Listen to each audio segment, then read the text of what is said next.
Imagine waking up each day knowing that what you say, what you read, even what you think could get you in trouble. There are cameras on the streets, informants in your workplace, and only one official version of the truth. Independent ideas are considered dangerous. Loyalty to the state isn't optional, it's demanded.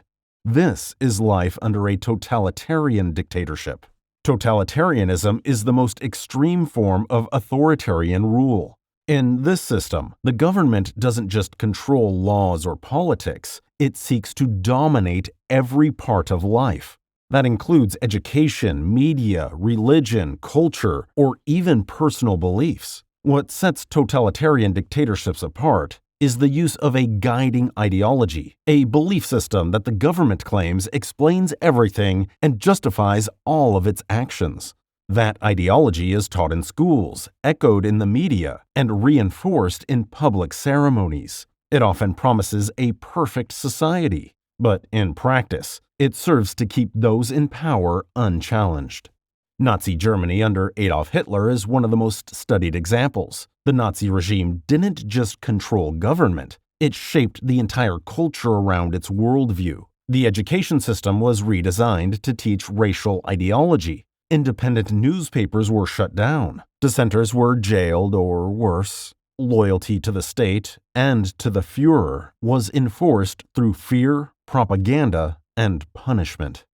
Another powerful example is North Korea, where the government, under the Kim family, has controlled nearly every aspect of society for decades. Citizens are required to show public devotion to the ruling family. The state controls what people can read, where they can live, and whether they can leave the country. Information from outside is strictly restricted, and contact with foreigners is limited. Even private conversations can be risky. In totalitarian systems, surveillance is common, and punishment can be harsh. People may be encouraged to report on their neighbors or even their own family members. Art, religion, and literature are often censored or completely controlled by the state. In the end, totalitarian dictatorships aim to shape reality itself, leaving little space for independent thought, free expression, or personal choice. A military dictatorship is a type of government where the armed forces hold most or all political power. In this system, top military officers, such as generals or commanders, take over leadership.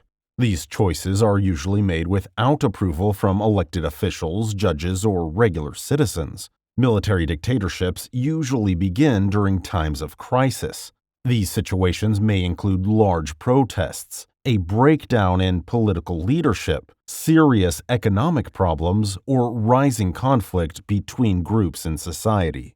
When things feel out of control, the military may step in, remove the leaders in charge, and take control of the country. They often claim they are doing this to protect the nation, restore peace, or fix corruption. In some cases, they say they will only hold power temporarily, until the country becomes stable. However, many times they end up staying in control for much longer than expected.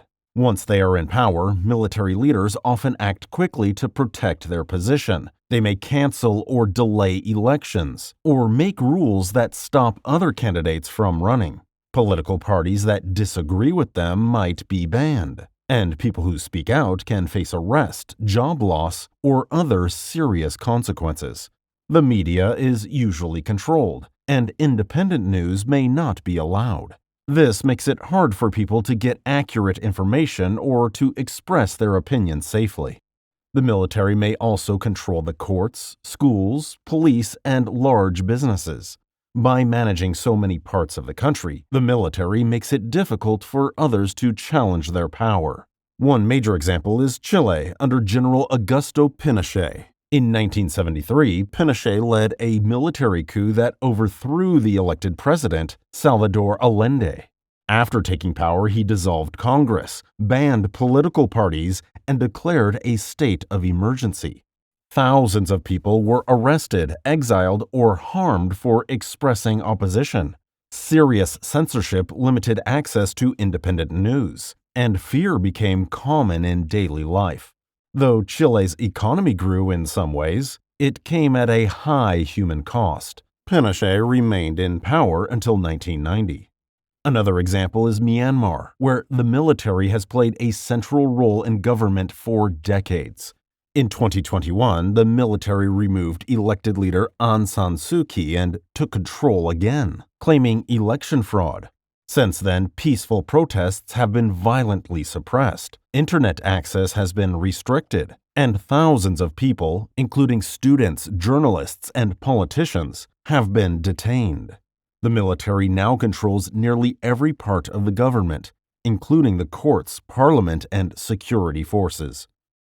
While military governments may promise peace or order, they often limit freedom, silence dissent, and prevent citizens from shaping their own future. A one-party dictatorship is a system of government where only one political party is allowed to hold power. In this type of regime, all other parties are either banned, tightly controlled, or prevented from gaining any real influence. The ruling party dominates the government, the legal system, and often the media, leaving no room for real political competition.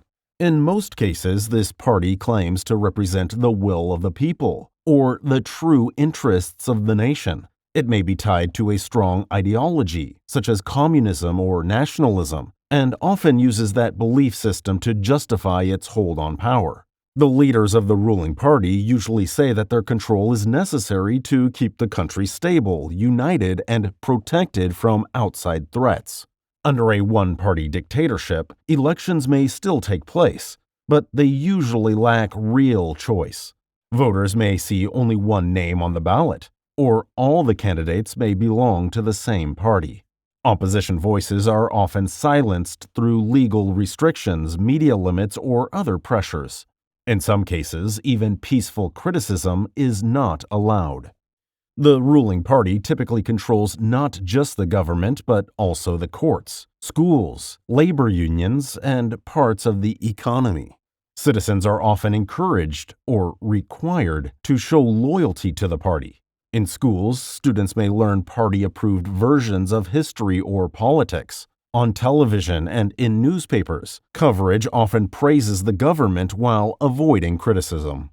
One well-known example of a one-party dictatorship is the People's Republic of China. The Communist Party of China, or CPC, has ruled since 1949. Other political parties exist on paper, but they do not challenge the CPC's authority. The party controls the armed forces, the courts, the press, and most aspects of public life. It presents itself as a force for unity, growth, and national strength. While China has experienced significant economic development, political freedoms remain tightly restricted. Public dissent, organizing outside the party's approval, or promoting alternative ideas can result in legal consequences. Another example is Cuba, where the Communist Party has held power since the Revolution of 1959. Political opposition is extremely limited, and most public positions are filled by party members. Though some reforms have occurred over the years, the party continues to control political life and discourage open disagreement. One-party systems often bring consistency and long-term planning. However, without open competition or debate, they can also lead to unchecked power and fewer protections for individual rights.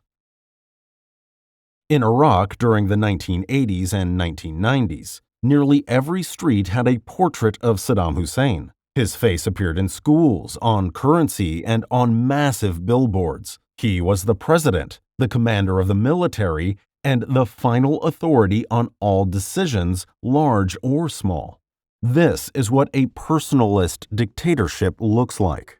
Unlike military regimes or one-party states, the personalist dictatorship concentrates power on one person, not an institution or group. The government becomes an extension of the leader. They don't just lead the state, they are the state. Often these leaders rise through existing systems, a military, a revolution, or a political party, but gradually push everyone else out. Laws may be rewritten, term limits removed, and rivals sidelined or eliminated. Over time, institutions weaken while loyalty to the individual grows stronger. What keeps a personalist system going isn't just political control, it's image. These leaders craft a larger-than-life persona. They are shown as brave, wise, and even fatherly. This is known as a cult of personality. State-run media, schools, and public events all repeat the same message. The leader is the only one who can protect the country and lead it forward. Another striking example is Muammar Gaddafi's Libya. After taking power in 1969, Gaddafi ruled for over 40 years. He rejected traditional government structures and claimed to lead through people's committees. But in practice, he made every key decision himself. His personal philosophy was published in a book taught across the country. And questioning his leadership wasn't just frowned upon, it was dangerous. Personalist dictatorships often keep the appearance of public support through staged elections, parades, or massive rallies. But behind the scenes, opposition is tightly controlled. Critics may face imprisonment, exile, or worse. While some of these leaders begin with popular support or promises of reform, the longer they stay in power, the more their rule depends on controlling every part of the state.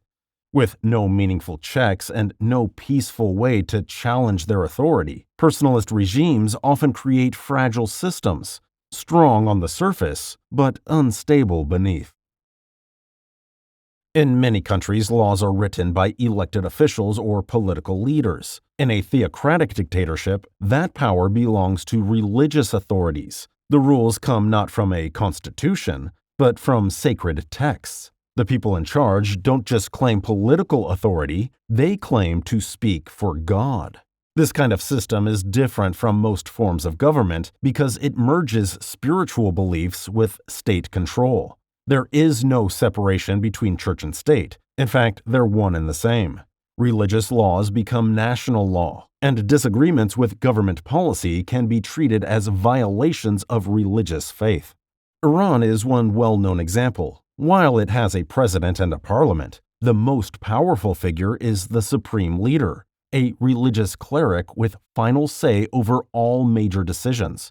Laws passed by elected officials must be reviewed by religious councils. This means that while the country has a political structure on the surface, true power flows through religious authority. In theocratic systems, public behavior is often closely monitored. What people wear, how they speak, what they publish, even how they gather in public can be judged through religious standards. Critics of the regime may be labeled not just as political opponents, but as enemies of faith. Not all theocratic rule is repressive. Vatican City, for example, is a theocracy led by the Pope. It operates peacefully without violence or suppression, but it still shows how religion can shape law and governance directly. The difference lies in how much control is enforced and how it affects the daily lives of citizens. In the most extreme cases, theocracy becomes a tool for silencing opposition, limiting freedoms, and holding power with little room for debate. When religious law is absolute and leaders claim divine backing, there are few ways to question authority without risking punishment or being labeled immoral. In short, theocratic dictatorships don't just tell people how to behave, they tell them what to believe, and they write those beliefs into law. What happens when a single person rules a country, not because they were elected or appointed, but simply because they were born into the right family? That's the foundation of a monarchical dictatorship. It's a form of absolute rule where the head of state is a king, queen, or royal figure who holds unchecked political power. Unlike constitutional monarchies, where royalty serves mostly symbolic roles, monarchical dictatorships are different. The monarch's word is law. Leadership should pass down from one generation of a royal family to the next. There are no meaningful elections, no competing parties, and no balance of power. The ruler may appoint ministers and advisors, but final authority remains with the throne. Throughout history, monarchs have ruled with total power across much of the world, from the pharaohs of ancient Egypt to the emperors of China. Today, the system survives in just a few places, but where it does, it remains deeply influential. Saudi Arabia is perhaps the most prominent modern example. The country is ruled by the House of Saud, a royal family that holds power over both government and religion. The king serves as head of state and appoints ministers from within the royal family. There are no national elections. While the country has seen gradual social and economic reforms, political power remains tightly concentrated at the top.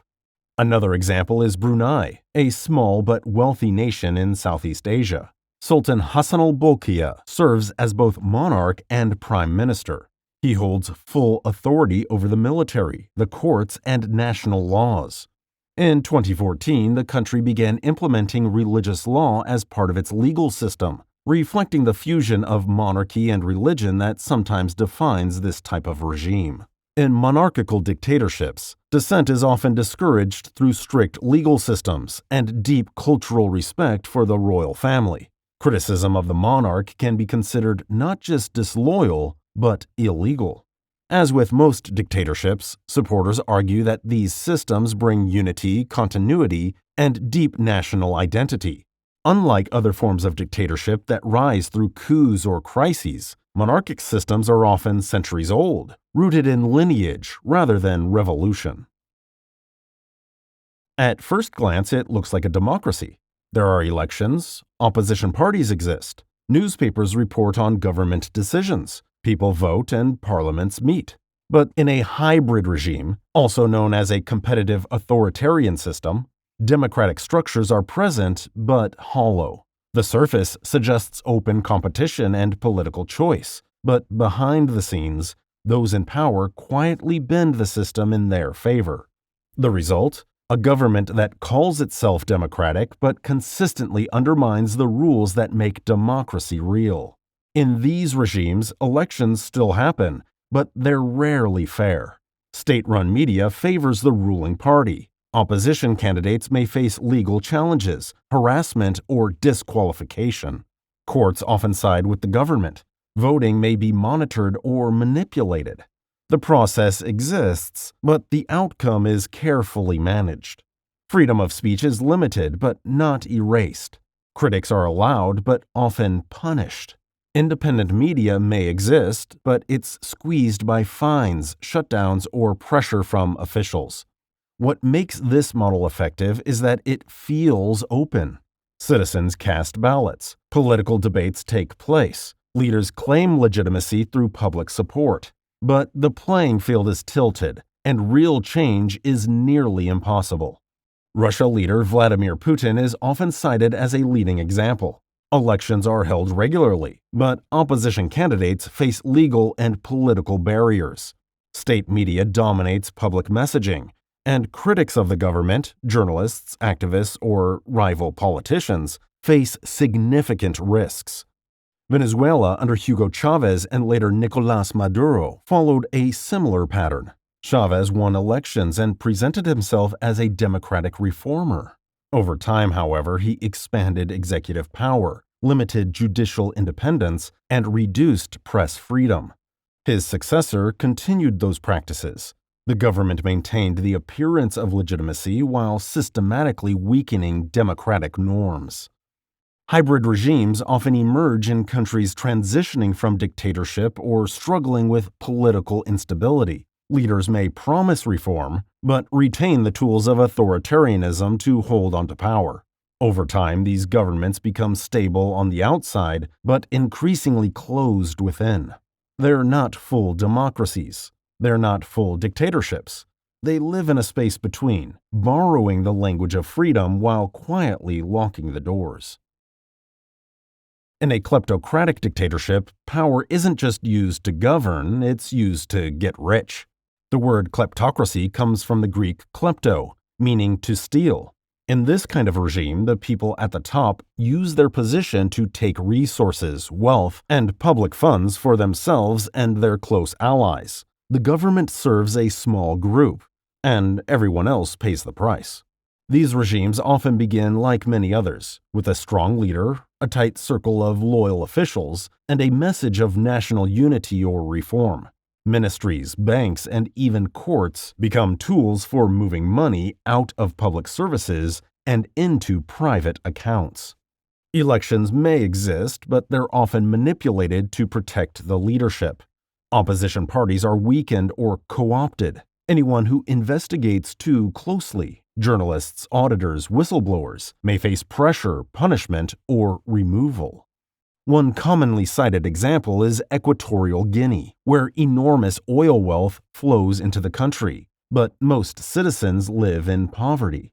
Meanwhile, members of the ruling family own luxury properties overseas and drive fleets of expensive cars. The wealth is real, but it's not shared. Instead, it's funneled through government control and private networks. Russia is often described as a hybrid of personalist and kleptocratic rule. Wealthy insiders, sometimes called oligarchs, benefit from close relationships with the state. Access to contracts, property, or banking privileges depend on political loyalty. Critics argue that public money is redirected through complex systems to benefit those closest to power. Kleptocratic regimes often keep people quiet by offering small rewards, government jobs, subsidies, or selective enforcement of rules. Public money meant to improve lives disappears into private hands. Corruption becomes normal, expected, even necessary to survive. These governments may not always look like dictatorships on the surface, but the flow of money reveals the truth. In a kleptocracy, those in power don't just rule the country. Not all dictatorships are homegrown. Sometimes the people in charge aren't really in charge at all. A colonial or puppet dictatorship is a system where the local leader appears to run the country, but the real power lies somewhere else. These regimes are either installed or controlled by a foreign power, often to serve outside interests rather than the needs of the local population. During the colonial era, European empires ruled vast territories in Africa, Asia, and the Americas. While some colonies were governed directly, others were ruled through local kings, chiefs, or officials who answered to foreign governors or companies. These leaders often had the title and appearance of authority, but they followed orders from across the sea. Later, during the Cold War, a different kind of foreign rule took shape. Superpowers like the United States and the Soviet Union backed authoritarian leaders in other countries, not to expand powers, but to protect their political or strategic interests. These local governments had their own flags, armies, and elections, but their survival often depended on outside support.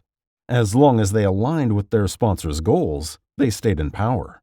When they didn't, that support could be pulled away, sometimes with consequences. A well-known example is South Vietnam during the 1950s and 60s. Although the country had its own government and president, it relied heavily on military and financial aid from the United States. Leaders were expected to follow American strategy during the Vietnam War. When they lost favor in Washington, they were replaced, sometimes with quiet approval, sometimes with direct involvement. Another example is the Vichy regime in France during World War II. After Nazi Germany occupied northern France, the French-led government was allowed to operate in the south. On the surface, it was an independent state. In reality, it followed German policy and operated under the watchful eye of its occupiers. Puppet dictatorships may maintain local traditions, host elections, or promote national slogans, but their real decisions are shaped elsewhere. The leader may be native to the country, but their power depends on the support and approval of a foreign state. To the outside world, it can look like sovereignty. Inside, people often know the truth. The country isn't being governed for them. It's being managed for someone else. Thank you for watching the video and making it to the end. I hope you enjoyed it and maybe learned something. What are your thoughts on these dictatorships and the examples we gave? I'd love to hear your input. If you liked the video, then give us a like. It really helps the channel. And subscribe to get notified about more videos like this in the future. Thanks again. See you next time.